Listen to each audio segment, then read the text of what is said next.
আসসালামু আলাইকুম। সৌদি আসার পর উম, আমরা যে বাসায় থাকি কাকার সাথে, তো ওই জায়গার ছাদের মধ্যে ওঠা হয়নি, সব জায়গায় যাওয়া হয়েছে। যাইতেছি, ঘুরতেছি, কাজের ফাঁকে উঠতে পারতেছি না। তো ইনশাল্লাহ আজকে উঠছি। তো আমার ফুফা আগে উঠে গেছে, পরে আছে। এটা হলো পুরুষদের আর এটা হলো মহিলাদের, ঠিক আছে?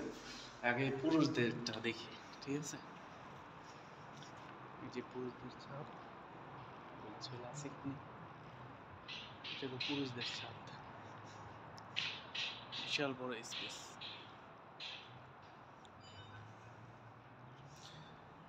আবার ওই সাইডেরটা হইলো মহিলাদের।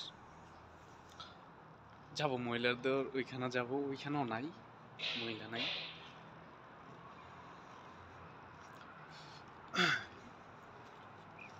জায়গা কিন্তু অনেক বড় স্পেস। আমরা যাচ্ছি,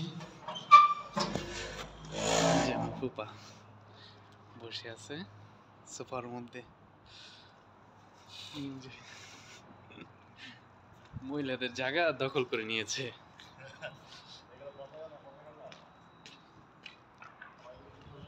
এটা কিন্তু মহিলাদের সাইড, ঠিক আছে? এটা মহিলাদের সাইড।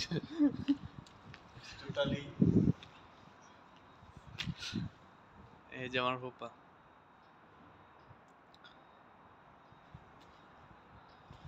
আগে দেখি ছাদটা দেখাই। এই যে ছাদ অনেক বড়, স্পেসটা, সোফা সবকিছু আছে ছাদের মধ্যে, বসে আড্ডা মারে মহিলারা, এই আর কি। সব বিল্ডিং এই মহিলা পুরুষদের স্পেস থাকে আলাদা আর কি।